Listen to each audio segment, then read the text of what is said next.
I'm Andrea Giles, and you're listening to the Heal from Infidelity podcast, episode number 119, Keeping the Peace. Hello, and welcome to the Heal from Infidelity podcast, where courageous women learn not only to heal from their spouse's betrayal, but to become the boldest, truest, most decisive, and confident versions of themselves ever. If you know there's more for you than the life you're currently living, but don't quite know how to get there, you are in the right place. Stick around to learn how to create a life that will knock your own socks off. Is it possible? It is, and I'm here to show you how. I'm your host, Andrea Giles. Are you ready? Let's dive in. Hello, everybody. Before we hop over to episode number 119, this week's podcast, I have a quick announcement. I have been talking for a little while about a free class that I have been putting together for you, and it is ready, and it is going to be, for the first time ever, July 6th at 2 p.m. Mountain Time. This class is all about what is keeping you stuck and making or not making a decision around staying or going after infidelity. There are 3 crucial steps that I take you through to know kind of where you're getting hung up, the 3 areas that have to be gone through and focused on to not only make a solid, clear decision that you can live with, that you can feel at peace with, but also to heal and move forward. I would love to see many of you on that call. Again, July 6th, 2 p.m. Mountain Standard Time. You can go sign up anywhere where you can find me. My website, on my social media. It is right here in the show notes for this episode, and I'd love to see you there. All right, on to this week's episode. Hello, everybody. Welcome to episode number 119. I am really looking forward to this episode. It's going to be a good one. I hope you find it useful. I hope you find it helpful. I hope that you find all of them useful and helpful. And I will say, if you find them useful and helpful, why don't you go give me a shout out over in iTunes or Spotify or wherever you listen to these podcasts. I sincerely appreciate you taking the time to go and leave a review. It actually really matters in driving traffic to my podcast, to the people that need help, that need this help. If you are concerned about being anonymous, you can change your name so people don't have to know who you are leaving a review. FYI, okay? It's pretty easy to do. Anyway, let's just go ahead and jump in to today's episode, shall we? It's about keeping the peace, okay? I recently was talking with a friend who is in the process of leaving her marriage, and she was just looking for some ideas of how to kind of think about keeping the peace. Like, how do I know what to stand up for? How do I know like when to just kind of let things go? And I don't want to fight. I don't want contention. I don't want this to be like a high struggle divorce. So she was looking for some insights and thoughts about it. And I told her some things, okay? She wanted to know, like, are these things that I should make a big deal out of? Are they a big deal? Okay, so we're going to talk today about some of the things I said to her, because I think that they're really applicable to all of you, whether you're staying, whether you're going, whether you're not sure if you're staying or going, whether you are married or unmarried. Like, the things that I'm going to talk about today will be beneficial to you and will apply to you no matter what your marital status, okay? Or your relationship status. Okay, so how many of you just want to keep the peace? And what does that even mean? The technical definition of keeping the peace is to stop people from fighting, arguing, or causing trouble. It usually is used in conjunction with keeping the law, civil conduct, things like that. But obviously, we also talk about keeping the peace in relationships as well. What about in marriage or in other relationships? What does it look like to keep the peace? We're going to dive into that today. Now, many of us have been taught the importance of being peacemakers. Be a peacemaker, or highly praised for being a peacemaker. Oh, so-and-so is such a peacemaker, right? And so then sometimes we can use that against ourselves and think, oh gosh, am I not a peacemaker? Should I be more of a peacemaker? But I think that we actually have a pretty skewed view of what it actually means to keep the peace. And I want to talk about that today. We often see any kind of conflict as not keeping the peace. Okay. But what it often looks like to keep the peace is avoiding external conflict, to avoid an external upheaval by sacrificing yourself and your inner peace. I'm going to say that again. It often looks like avoiding external conflict, to avoid some kind of upheaval, but sacrificing yourself and your inner peace. Let me give an example. Let's say your spouse does something that really bothers you. It is inconsiderate. And in this example, I'm not talking about infidelity. Okay. I'm talking about a way that he might respond to you, a way that he communicates with you, something like that. You want to bring it up, but then you question yourself and you wonder, is this really a big deal? Am I being too sensitive? So you say nothing and you ignore it. But then it happens again and you see a pattern and it really, really bothers you. Okay. You decide you want to say something and you go into it from a truly kind place, but a firm place.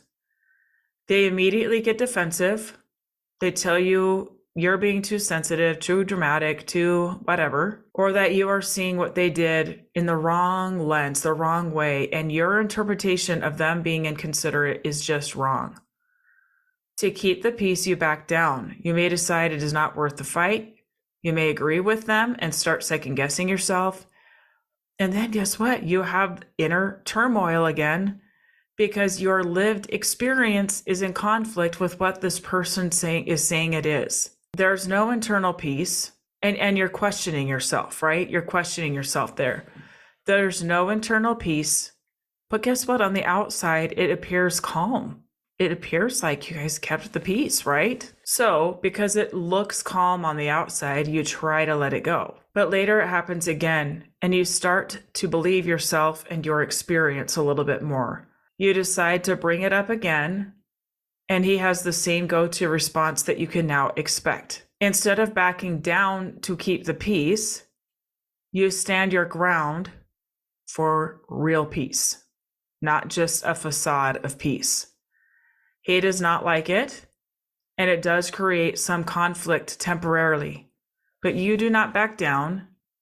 You do not trust his experiences and his opinion over your own, and you stick to it. You stick to what you are saying. You stick to the conviction of the message that you are bringing. Over time, he can see where you are coming from, and you see shifts in his behavior. The behavior stops, the conflict ceases, and you both have internal and external peace. I call this aligned peace. Okay, aligned because not only do things appear calm on the outside and peaceful on the outside, but they actually are peaceful on the inside. Isn't that amazing and beautiful? Aligned. Okay, too much of the time, we have this agreement to doing internal gymnastics to keep the peace. Okay. We have thoughts like this. I'll just figure out how to not make this a problem within myself so that we can have peace. Oh my gosh. If there were a prize for this, I would totally win it. Okay. I would totally win the prize in this, at least the past version of myself. Okay. Let me give you an example of this. Okay. I recently was going through a journal entry from 10 years ago.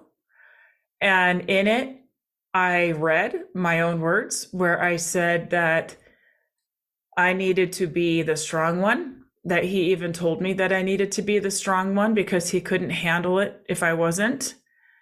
And I wrote that I was tired, but that I needed to learn to accept things as they were for me to feel any peace in this life. I wrote that down. Okay. I felt so much pressure to just get myself straight, to think about things in a way that I could feel peace inside so that I could keep peace on the outside and not ruffle feathers and not have the conflict and not push too hard and all of the things. And boy, did I take myself through a lot of gymnastics to try to get there, right? And ultimately, what changed for me is when I realized like my experience actually is real. This is my lived experience. I'm not making this stuff up, and this is a problem for me. And when I stood my ground, and ultimately things did upheave, things did get pretty messy, and I left that marriage, right? But I realized that I was spending so much of my energy doing these internal mental gymnastics to try to keep the peace, and it was costing me everything. It was costing me my peace. It was creating so much dysfunction within myself. And there might have been like this external facade of peace, but it was not real. It was not real. It was not that aligned peace, right? I wasn't able to get to the place of aligned peace where like my outside circumstances were really truly peaceful, as were my inner world, until after I left that marriage. That's not necessarily the answer for you, okay? That's just where it took me. Too much of the time though, we're like, I'm strong, I'm capable, I can just manage my mind over this. If I can just like figure out how to think about this in a different way, then it won't bother me so much, and I can just move on, and we can just have a peaceful relationship and all will be well. What I'm saying to you is that too much of the time we deny our own experience. We deny the thing that is actually causing the internal upheaval. We know that there are boundaries that are being violated. We know that there are things that are not okay with us and that we're tired of defending them. And so there might be some inner turmoil that is a signal that it's time to stand up for something better, okay? Not to like use all of our resources to make it not a problem inside so that we don't have to have any conflict, okay? This is what I ultimately told this friend of mine with the questions she came to me for. The goal is not to be the keeper of other people's peace. The goal is to protect your own. Okay, the goal is not to keep the peace, to protect other people's peace, to be the keeper of other people's peace. The goal is to protect your own. Sometimes protecting your peace looks like taking a stand. Sometimes it looks like letting go of what you can let go of. Sometimes it does look like that. Okay, sometimes keeping your own peace does look like letting go. But sometimes it does look like standing your ground and standing up for something more, okay? And finding that balance, yep, it's not easy, right? It's not easy. It takes effort. It takes getting to know yourself, really understanding yourself, and kind of looking at, like, if I let go of this, what are the consequences, and can I deal with the consequences? So back to the example of the person that continues to be disrespectful and kind of rude, the spouse. Like, what are the consequences if this goes unchecked? You know what? No, I actually don't want to continue, right? If it's, for example, going through divorce and somebody says that they're going to, for example, like pay a bill and they don't pay the bill, it's like, okay, what's going to happen? What are the long-term consequences of this?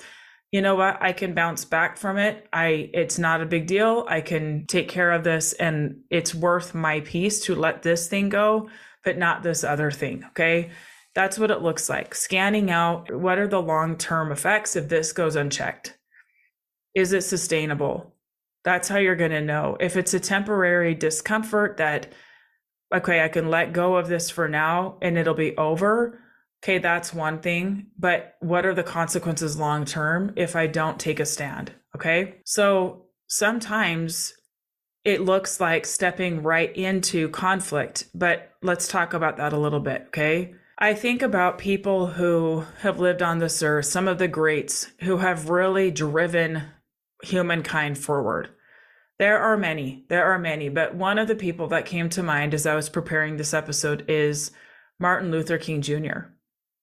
He had a very clear vision of what was possible. He knew that the way things were was not sustainable. He knew that if nothing went unchecked, his children and grandchildren and great grandchildren would still be a product of old ways of seeing the world, old ways of doing things, and that it would harm them, right? And all the other people that were affected by the way that our society was at that time, right? The views, the beliefs, the things that the rights that people had, the way that it was set up. So he had a vision. He looked forward. He had a vision. I have a dream, right? He had a vision of what was possible, and he stood up for it. And rather than trying to just keep the peace by going along with the status quo, he was willing to stand his ground in defense of others and to move forward the civil rights for all, right? Now, chaos and conflict swirled around him big time, right? But he did not back down. He did, however, protect his own peace by not engaging in violence in word or in deed. Okay? He protected his own peace by being peaceful. He protected his own peace by deciding how he wanted to show up and not letting the chaos and unrest and all of the things that went on around him affect how he wanted to show up. Sometimes being the ultimate peacemaker looks like stirring the pot to create something more equitable for everyone. And it does take vision. It takes courage. It means maybe allowing things to fall apart for a little bit, knowing that it is in service of more peace for you and for everyone involved if they allow. Sometimes protecting our peace means heading straight into discomfort and perhaps conflict. Okay? Why? Because the internal discomfort and pain of not speaking up can become more intolerable than the discomfort and pain of speaking up. Okay? Sometimes it can just become like, I can't do this for one more second. I can't live with this pain of knowing that I am muting my own voice. It is causing so much turmoil inside me, and that pain can override your fear of what might happen if you do speak up. And when you do speak up, the temptation is often to run back to the status quo. But I invite you to go, okay, what am I running back to? Is that sustainable? Is that something that I want to stay in? And often the answer is no. And you just need to remind yourself that you are standing up for something better and that ultimately you are protecting your own peace. There is a huge release in telling the truth. Yes, we get to own how we tell that truth, okay? We can be kind, we can be clear, we can be firm. We don't have to fight, but we can tell the truth. And what others do with that truth is up to them. But there is an internal peace and power and strength that comes from voicing what is most true to us. We are essentially allowing an external conflict, but resolving an internal one by speaking up and allowing the chips to fall where they may. Okay? So to wrap this up, are there areas in your life where you are in conflict and in pain internally, trying to keep the external peace? Are you making other people's calm, peaceful life experience more important than your own? Do you want to keep carrying that burden? If not, how can you protect your peace? What does it look like for you? What do you need to do? What do you need to say?